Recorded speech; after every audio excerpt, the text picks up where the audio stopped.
नमस्कार, माय स्टोरीज कलेक्शनमध्ये तुमच्या सर्वांचं स्वागत आहे. फ्रायडे 8 जानेवारी 2016. भूताची सुटका. एक छोटंसं गाव होतं. त्या गावामध्ये एक सावकार होता. अफाट श्रीमंत होता. कित्येक एकरची जमीन, बागायती जमीन त्याच्या नावाने होती. पण तो खूप कंजूस होता. इतका कंजूस होता की दिवसातून एक वेळ जेवायचा. कुठे जायचं असेल तर चालत जायचा. रवी त्याचा एकुलता एक मुलगा होता. जास्त खर्च होऊ नये म्हणून त्याने त्याला शहरातील एका बोर्डिंगच्या शाळेमध्ये शिकवायला पाठवलं होतं. लहानपणापासून रवी शहरातच वाढला होता. त्याने त्याचं शिक्षण पूर्ण केलं आणि गावी आला. गावी आल्यानंतर असाच एके दिवशी तो गावच्या कट्ट्यावर मित्रांसोबत गप्पा मारत बसला. मग त्यांच्या भूतांवर गप्पा सुरू झाल्या. बोलता बोलता गण्या बोलला, "अरे, आपल्या गावच्या वेशीजवळ वडाच्या झाडावर एक भूत आहे."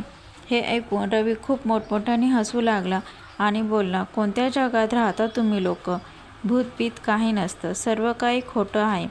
गण्या बोलला, "असं असेल तर तू जाऊन दाखव अमावास्येला त्या झाडाखाली, ते पण रात्री 12 वाजता. आहे का हिंमत?" रवी लगेच बोलला, "त्यात काय एवढं? उद्याच अमावास्या आहे. उद्याच जाऊन दाखवतो. लागली का पैंज मग 1,000 रुपयाची." गण्या बोलला, "अरे, उगाच हट्ट करू नको. खूप भयानक भूत आहे तिथे." रवी हसत हसत बोलला, "अरे, पैंजेला घाबरलास ना?" गण्या चिडून बोलला, "ठीक आहे, मग जाऊनच दाखव उद्या. पण काही झालं तर मला दोष देऊ नकोस." रवी मग तयार झाला. दुसऱ्या दिवशी ठरल्याप्रमाणे रात्री 11:30 वाजता रवी घरातून हळूच निघाला, कारण त्याला 12 वाजेपर्यंत त्या वडाच्या झाडाजवळ जायचं होतं. मस्त गाणे गुणगुणत तो निघाला. अमावास्येला असल्याने सर्व दाट काळोख होता. फक्त काही फूटवरचं दिसत होतं, ते पण खूपच अंधुक. तरीही तो चालत चालत वडाच्या झाडाजवळ आला. ते झाड आज त्याला जास्तच भयंकर दिसत होतं.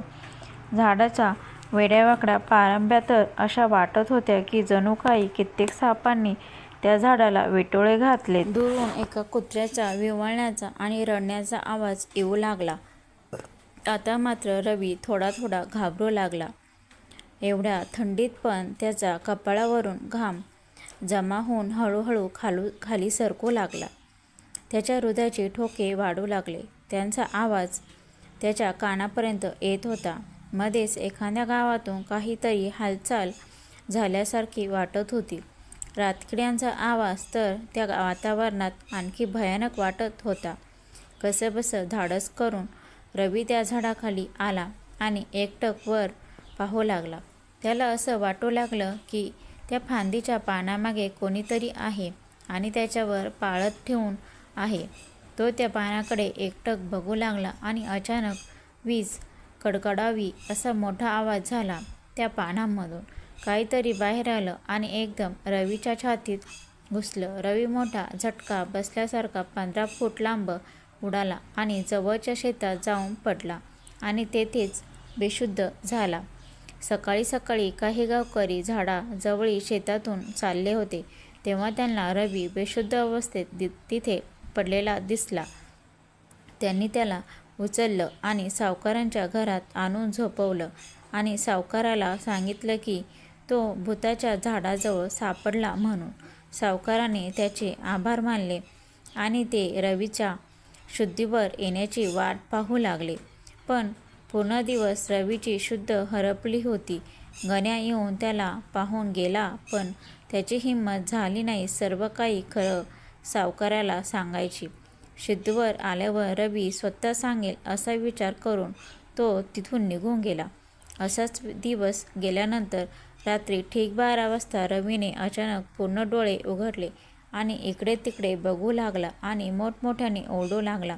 घरातले सर्वजण घाबरून उठून त्याच्याजवळ आले. काही वेळ असाच ओरडून तो परत झोपी गेला. सकाळी सर्व गावात ही बातमी पसरली. गण्या मग सावकाराजवळ आला आणि रडत रडत सर्व काही सांगितलं. सावकार त्याला काही बोलला नाही, कारण बोलून काही फायदा पण नव्हता. गावातील काही जाणकार लोक आले आणि सावकाराला बोलले की त्या झाडावरच्या भुताने गावातील 5 जणांना झपाटलं होतं, पण प्रत्येक वेळी गावाबाहेर एका झोपडीत राहणाऱ्या एका मांत्रिकाने ते भूत बाहेर काढलं होतं. सर्वांनी रवीला त्याच्याकडे नेण्याचा सल्ला दिला, पण सावकाराने विचार केला की मांत्रिकाकडे घेऊन गेलो तर तो पैसे खूप घेणार. त्यापेक्षा अजून काही दिवस वाट बघू, बरा झाला तर ठीक आहे, नाहीतर घेऊन जाऊ मांत्रिकाकडे. त्या दिवशी रात्री पुन्हा रवी ओरडत उठला. यावेळी तर तो खूपच भयंकर ओरडत होता. ओरडता ओरडता मध्येच विक्षिप्तपणे हसत होता. मध्येच तो उठला आणि भिंतीवर जोरात डोकं आपटून घेतलं. रक्तबंबाळ होऊन तो तिथेच बेशुद्ध झाला. दिवसेदिवस त्याचं ओरडणं खूप वाढलं होतं. 10 लोकांनी पकडलं तरी तो आवरत नव्हता. मध्येच दुहेरी आवाजात काहीतरी बरळत राहायचा.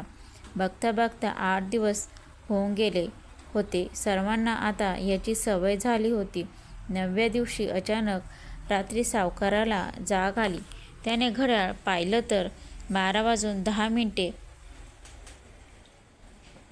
झाले होते. रोज बरोबर 12 वाजता रवीचा ओरडण्याचा आवाज यायचा. मग आज काय झालं असेल असा विचार करत तो रवीच्या रूममध्ये गेले. त्यांनी पाहिलं तर त्यांना बेडवर कोणीच नाही दिसलं. कुठे गेला असेल रवी? तेथेच बेडवर ते बसले. इकडे रवी अंधारातून ठेचकलत लंगडत चालत होता. अंगावर मळके फाटके कपडे होते. पूर्ण केस विस्कटलेले होते, जे डोळ्यापर्यंत येत होते. भिंतीवर डोकं आपटून झालेल्या जखमेतून रक्त वाहत होतं. गालावर आणि मानेवर त्याने स्वतःच ओरबडून घेतलेल्या जखमा होत्या. मान तिरकी करून लाल झालेले डोळे आणखी मोठे करून तो गावाबाहेर चालत होता. चालता चालता तो एका झोपडीबाहेर आला. झोपडीचा दरवाजा बंद होता.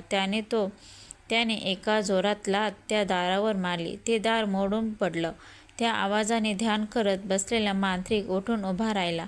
समोर रवीचा तो अवतार पाहून तो लटलट कापू लागला. रवी हळूहळू चालत चालत त्याच्याजवळ येऊ लागला. मांत्रिक मागे सरकत सरकत भिंतीला चिकटला होता. त्याच्या तोंडातून शब्द फुटत नव्हता. आता रवी त्याचा एकदम जवळ आला.